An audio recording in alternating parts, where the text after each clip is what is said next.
Hello, Blitz fans. This is Thercanonlybeone.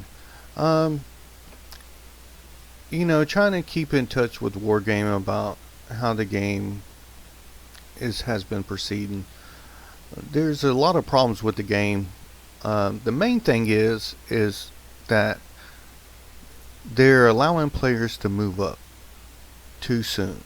Like I see tier 10 battles where players have less than 1k battle, sometimes not even that, sometimes 500 battles with multiple tier 10 tanks, and their win rate is quite horrible because they haven't taken the time to learn the game.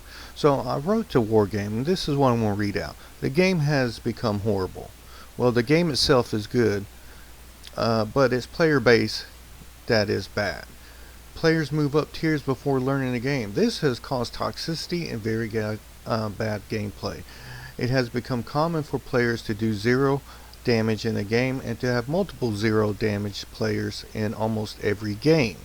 This is due to, these players moving up who should be at these lower tiers still learning, and yet they're up in the higher tiers. The average player base is below 45% win rate. This is true. I watch the matchmaking after every game to see what the player base is and how lopsided matchmaking is. And continue. And tier 10 is filled with low skilled players with average 1k battles, which is not enough to learn the game. Look at the YouTubers now. They do not do as many videos. This is true also. Before YouTubers were pumping out multiple videos every single day. Now you don't see that. A lot of YouTubers have left the game. They don't do that no more. Even though the player base has grown, the active player base is going down. This is also true. Even though there is more players joining the game, the actual active player base is shrinking. So this is a lot of problems with the game. Your loyal main player base is begging for this to change. I see this every day. I hear it from players every day, talking about how bad the games have gotten. These are people who have been in the game for years, who understand you're gonna have bad games, you're gonna have good games, and that's just the way it is with multiplayers. But when it starts becoming the norm, and that is a problem. The game is going downhill fast. Do you guys even care anymore? This is an honest question, and it is an honest question. Do they even care about the people who are supporting the game? At this point, I don't think so. Multiple YouTubers have said it. They do not care. Are you guys out of touch with the players who actually support the game? This is a really good question because this has been brought up about War Tanks PC. A lot of the YouTubers there are asking the same question because what is happening with the game and how we feel seems to be pointing in that direction. Now let's get to their response. Some players in the project don't do well. Okay, fair enough. And sometimes even worse. Fair enough. Also, every player makes their own decision about what to do under the circumstances they are in. And nobody is safe from getting into a team full of such players, since the matchmaking is making the team for battle. Only vehicle level is taken into account. Things like player skill level, win rate, money investment, etc. are not considered. Okay, so let's examine this for a second. Some players in the project don't play well. Now why is that? Would that go back to what I initially said? About players moving up too soon? Yeah. So this is something they have created, and that they are the ones who implemented this and started pushing players up higher so that they'll buy tanks, but what it has done is actually created a very toxic community of immature, unknowledgeable players at higher tier. And this is, and it's not fun for anybody who has been in the game for a while. You stay in the game long enough, you start seeing all this, and you start taking into account of all of this, and the less you're going to play, the less you want to play, because every time you get into the game that this is what it's going to be like. Okay, let's continue on. Considering this, it's no wonder that the opposing teams had the advantage and won. So, okay, now they're kind of like saying, okay, yeah, we know it's bad, but that's just the way it is. It's the way it is because you've made it the way it is. Okay, there's no ifs, ands, and buts about this. All right, continuing. Project administrations create the same conditions for every player to have the chance to achieve results. Is that true? That I would disagree with that. The fact that players use these chances to fulfill their skills and efforts is a different matter. Okay, that's still going back to players moving up before learning the game. I mean, am I crazy here? I mean, what is this? It doesn't make sense. What they're giving me does not make sense. There's no acknowledgement that, there's a problem and that they're the root of the problem, and that, basically not given any notion of correcting it. We would also note that we do not guarantee victories. I'm not asking for guaranteed victories. I'm asking for competitive, skill-based gameplay. Okay? And the number of wins and losses during a game section is not limited. Both a winning streak and a losing streak are possible. Now, let's talk about that. If that is the case, then why does Wargame have a patent on win rate? Why do they have a patent on how many games you should win? And it doesn't make much sense that they're saying this when they have a patent, especially when they just renewed. You can look this up. I'm not going to pull it up, put it on there, but you feel free to look it up. But you can still increase your chances of winning. To do that, you should form platoons with players whose battle skills are of a certain and they wouldn't fail you. Now, yeah, that sounds all good and dandy.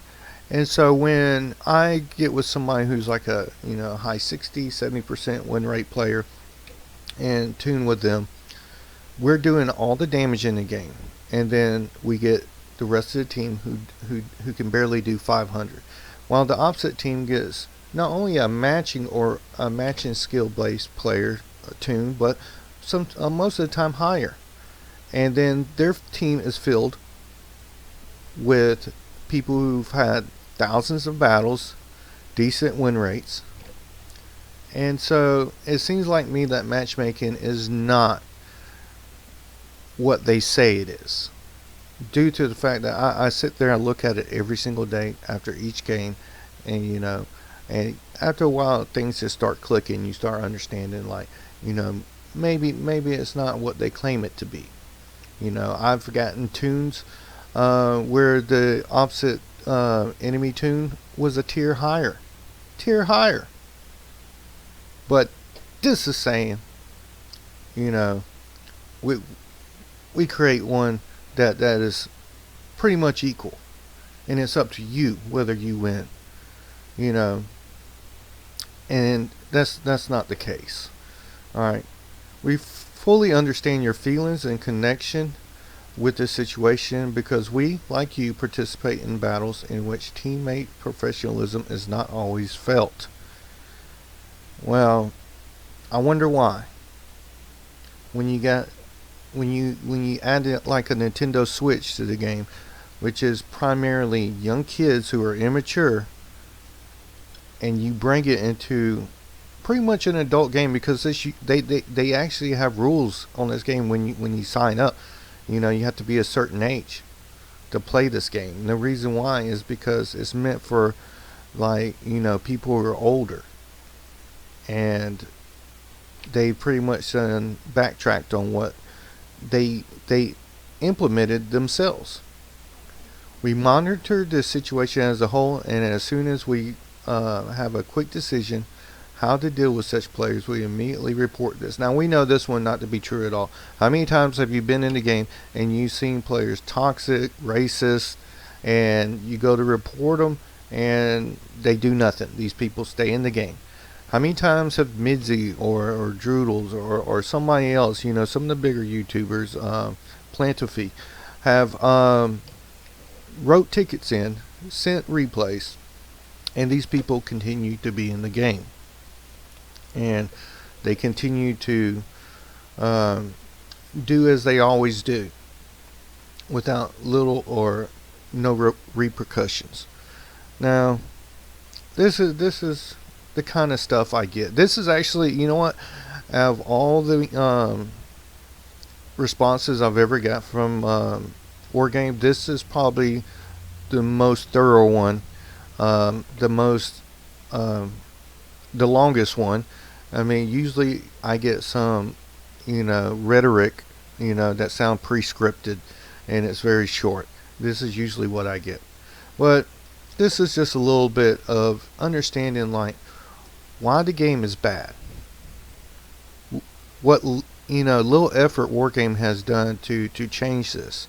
You know, they seem to be more concerned about, like, bringing new stuff in, making changes as far as visuals to the game, adding in, you know, fictional tanks, you know, because this is what's bringing them money. These young kids, they don't know anything. They see a new tank, they think they're going to do better if they buy it, and this is a short-term gain kind of tactics that companies use. You know, this microtransactions and stuff like that. You know, where they're selling you, like, you know, so me experience and, you know, packages for this and that. You know, we're not even going to get into the whole crates thing. You know, tanks and crates, which is gambling. I mean, I don't care how you slice it. It's just plain out gambling, and it should be, and it's actually illegal. And I don't understand how this is still being implemented in the game. But there's so many problems with the games. But, you know, there's a lot of things I can put up with. But the one thing is, like, what's the point of playing a game if the game is not fun anymore? If every one of your teammates is either camping at spawn or YOLOing out and dying. You know, no team support. It's like this is basic stuff they should have learned. There's plenty of videos out there where they can learn, you know, but because they're inviting these young kids who don't care. They're inviting these players who don't care. They're inviting, like, all sorts of problems to the game. But in some way, they want to make you feel like it's your fault. This is your fault. Your fault for not doing good. Well, when I do over 5k damage in a game and still lose because my team are a bunch of idiots who have no idea of the game, you can't even carry teams anymore to a victory. One tank cannot carry a victory. This is a team game, and if there is no team, then the game is going to be crappy. It's just going to be shit. You know, I want to say it. And it's so much so that Wargame has actually removed the review comments in the Google Play. They removed it. You know why? Because there were so many bad reviews on the game. They had to do damage control, so they removed it. And now you can't even leave a comment. You know, this is the tactics they're using. It's sad to see. You know, the game has been going on for 7 years. All those years, you know, they pretty much had a good thing going on. Well, this is it for my little rant today. This is, you know, I wish things would just change. They got another update coming up. Maybe they'll do something. I don't know. Well, this is There Can Be Only One signing out. Please remember to like, subscribe, and share.